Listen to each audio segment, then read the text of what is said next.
तो पहली चीज, अगर कभी लड़ाइयां झगड़े हो गए मियां बीवी के दरमियान तो क्या करना है? बात बंद नहीं करना। बड़ी अहम चीज है। मियां बीवी अगर लड़ाई झगड़ा हो गया तो बात बंद नहीं करना। एक घर में है तब भी, या नाराज होके मैके में चले गए, अम्मी के घर में चले गए, तब भी बात बंद ना करे, बल्कि फोन करते हुए रोजाना फोन में झगड़ा करो, लेकिन बात बंद मत करो। झगड़ा करो कोई बात नहीं, 1 घंटा झगड़ा कर लो। वो झगड़ा झगड़ा झगड़ा करते करते करते कई लोगों के कॉल रिकॉर्डिंग्स भी कभी कभी सुनने को मिल जाते हैं, तो ऐसा झगड़ा कर लेते आखिर में आके दोनों भी रोना शुरू कर देते मोहब्बत में, है ना। तो झगड़ा भी और मिलाने का एक सबब बनता है, लेकिन जब बात बंद कराएंगे दोनों का, ये फिर दूरियां पैदा कर देती हैं। अक्सर माँ बाप ये गलती करते हैं, बेटी को रहता है उसके शौहर के साथ बात करना बोल के, लेकिन सास जो घर में सबसे बड़ा फितना। कौन सास? हर एक के लिए नहीं बोल रहा हूं मैं, हर एक के लिए नहीं, मेरी मुराद हर सास ऐसी रहती है मतलब नहीं है। लड़की की माँ भी सास है, लड़के की माँ भी सास है। फितना सबसे ज्यादा मियां बीवी के झगड़ों में सबसे बड़ा रोल अदा करने वाली है या तो लड़की की मां या तो लड़के की मां। ये तो मैं 100% गारंटी देता हूं। ये माएं जो होती है ये अपने बच्चों की जिंदगियों को खराब कर देती हैं। झगड़ा हो गया, नाराजगी हो गई, बच्ची अपने घर को आ गई, अगर थोड़ी देर के बाद, अब बेटी को भी रहता 2-3 दिन के बाद बात करना बोल के अपने शौहर से, इधर मर्द को भी रहता अपनी बीवी के साथ बात करना बोल के, अगर वो कभी काल लगाया, क्योंकि ग्राउंड रियलिटी क्या चल रही है, माशरे में क्या चल रहा है, ये तमाम चीज़ें हमको मालूम है, ये तमाम चीज़ें हमारे सामने बातें आती है, इसलिए मैं बोल रहा हूँ। बल्कि कई लोगों को करीब से मैंने देखा, लोग आके मेरे सामने बोलते हैं कि देखो भाई हमारे साथ ऐसा हुआ। कई औरतों को तो देखते वो बेचारा कभी 2-3 दिन 8 दिन के बाद अगर अपनी बीवी को मनाने के लिए झगड़े में गुस्से में कुछ बोल दिया, भाई वो चले गई मैके, जाने के बाद ठीक है भाई मनाता हूँ, सॉरी बोलता हूँ बोल के उन्हें फ़ोन भी करता ना, तो बेगम नहीं उठाते फ़ोन, उनका फ़ोन भी अम्मा उठाते उनके। कौन? अस्सलाम वालेकुम, मैं तुम्हारा दामाद। हमारा कौन भी दामाद नहीं है, रखो।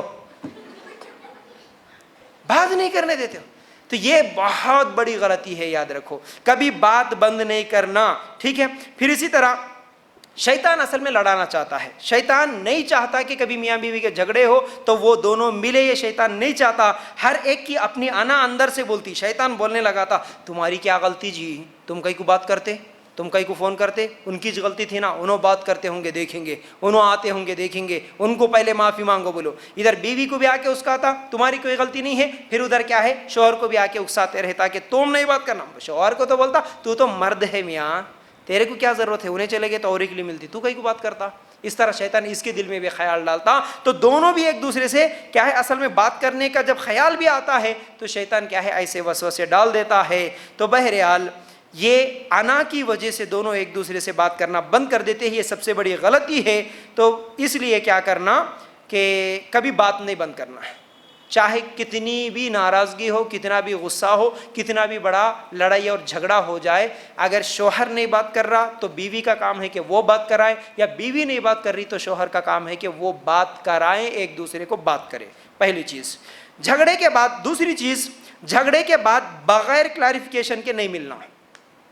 मतलब झगड़ा हो गया, इन्हों मैके चले गए, आप यहाँ पर रह गए, 8 दिन हुआ, 10 दिन हुआ, महीना हुआ, उसके बाद क्या होता, मैं नहीं जाती बोल के इन्हों बोलते, मैं नहीं जाता हूँ, मैं नहीं ला लेता हूँ बोल के इन्हें बोलता, गुस्से में कुछ तो भी होता। लेकिन 8 दिन की, 15 दिन की, महीने के बाद क्या होता, कुछ बड़े लोग मिलके, नहीं बेटा तू जा, इसको समझाते उसको समझाते। उसके बाद क्या होता, हाँ ठीक है अब तुम बोल रहे ना, जाके आती बोल के इन्हों समझते। याद रखो मेरी इस बात को। क्या हो रहा आज, ठीक है तुम लोग बोल रहे ना, इसलिए हम लोग जाते मिलते रहते। हालांकि वो जो झगड़ा हुआ था, मसला हुआ था, उसको दिल में छुपा के जाते। इख्तिलाफ क्यों हुआ, उस मसले को बात करके क्लियर करके नहीं जाते, सिर्फ लोग बोल रहे बोल के चले जाते। अब शौहर बोलता ठीक है ला लो, बाद में दिखाता हूँ।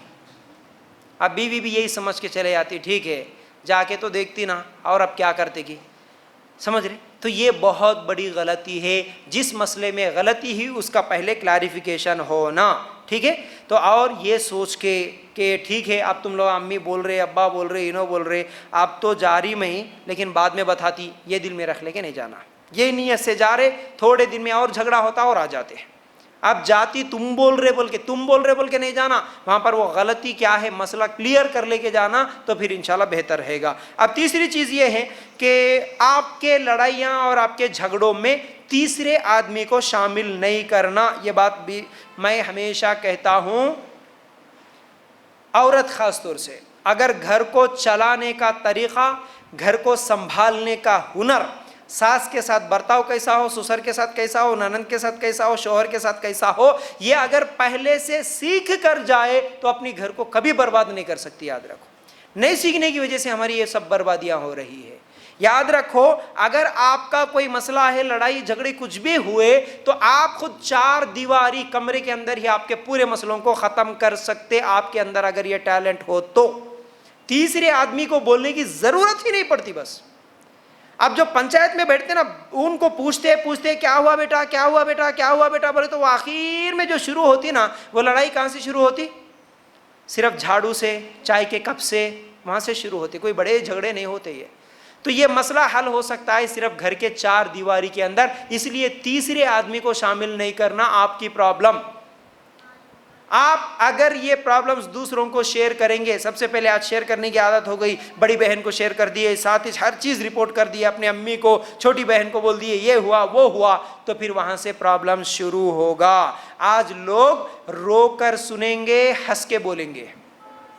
तुम्हारे सामने आके रो के सुनते, क्या हुआ माँ, कैसा हो रहा, तेरी सास सतारी की, ऐसा है की वैसा है को, रो के सुने तो अम्मा मेरे कितने खैर खाए की बोल के तुम पूरा बोल देते। यहाँ पूरा रो के सुनते, दूसरों के सामने जाके हंस के बोलते, देखो मस्त चल रहा कहते उनका झगड़ा मालूम है, वहाँ पर जाके हंस के बोलते। तो दूसरों को शेयर नहीं करना, ठीक है, ये तीसरी चीज़ याद रखो। फिर इसी तरह क्या है, हाँ बोल सकते किसको, जो सालेह हो, जो नेक आदमी हो, जो तुम्हारे मसले का हल निकाल सकता हो। ये बोलो कि कोई हल निकले मेरे मसले का, मैं जिंदगी गुजारना चाहती हूँ खुशी से, तो इसका हल बताने वाला कौन है उसको बोलो। लेकिन हर एक को शेयर करते हुए फिरे तो फिर फितना होता। चौथी चीज़ क्या है, कभी भी पुलिस, महिला मंडल, कोर्ट, मीडिया इसमें नहीं जाना। हर छोटी छोटे झगड़े को कोर्ट आपको इंसाफ नहीं दिला सकता। रो रियाज कई औरतें 6-6 साल हुआ, जज्बात में आए, कोर्ट में गए, केस डाल दिए, 6 साल हुआ, ना उसका फैसला ना इसका फैसला।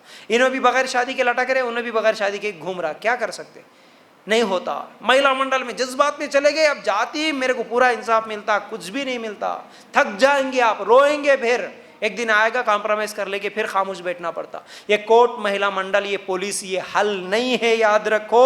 और इसी तरह आज तो मीडिया, हाँ आज इतना ज़्यादा हो गया कि ये छोटे छोटे चैनल शुरू हो गए। हर आदमी एक छोटा कैमरा पकड़ लेता, उन्हें एक टीवी चैनल, यूट्यूब पे चैनल खोल देता, जिसके घर में जो भी कुछ भी प्रॉब्लम हुआ फौरन भाग के जाके उसको रिकॉर्ड कर देता, यूट्यूब पे डाल देता होगा।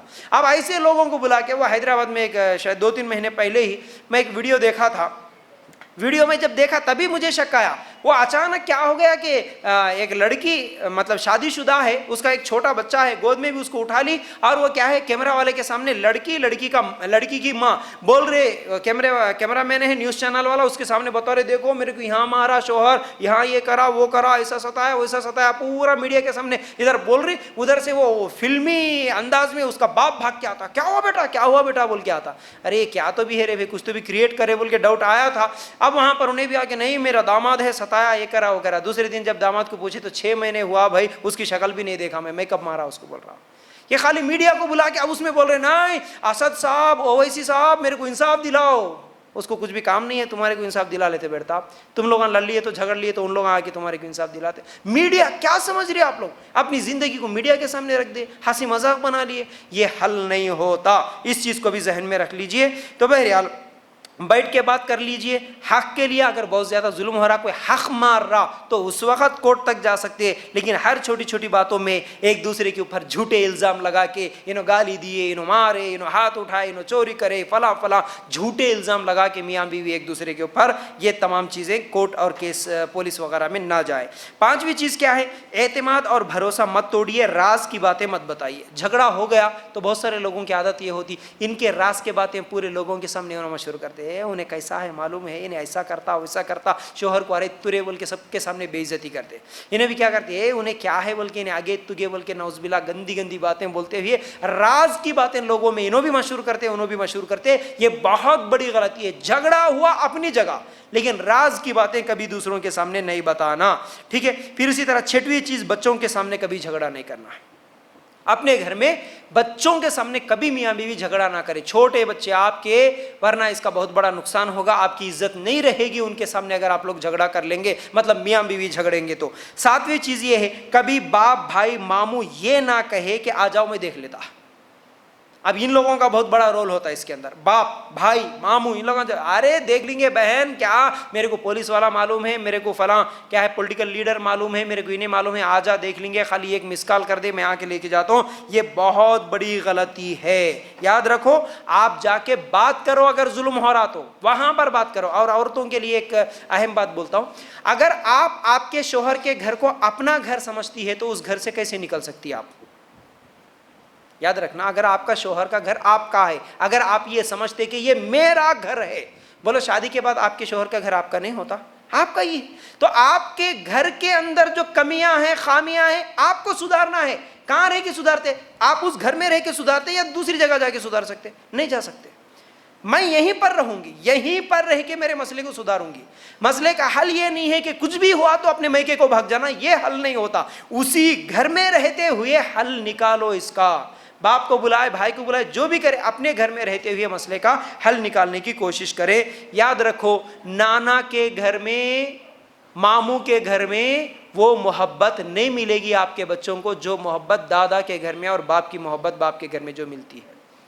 कभी वो मोहब्बत, वो इज्जत आपके बच्चों को नाना मामू इन लोगों से नहीं मिल सकती। याद रखो। आप समझते होंगे मेरे अब्बा के पास क्या कम है कि पाल लेते, मेरे भाइयों के पास क्या कम है कि पाल लेते, कैसा भी गुजार लेते। नहीं, वो इज्जत, वो मोहब्बत, वो उल्फत नहीं मिल सकती जो दादा दादी और बाप के घर में होती है। याद रखो, ये 7 अहम चीज़ें। झगड़ा हुआ तो क्या नहीं करना, ये मैं आप लोगों को बता दिया।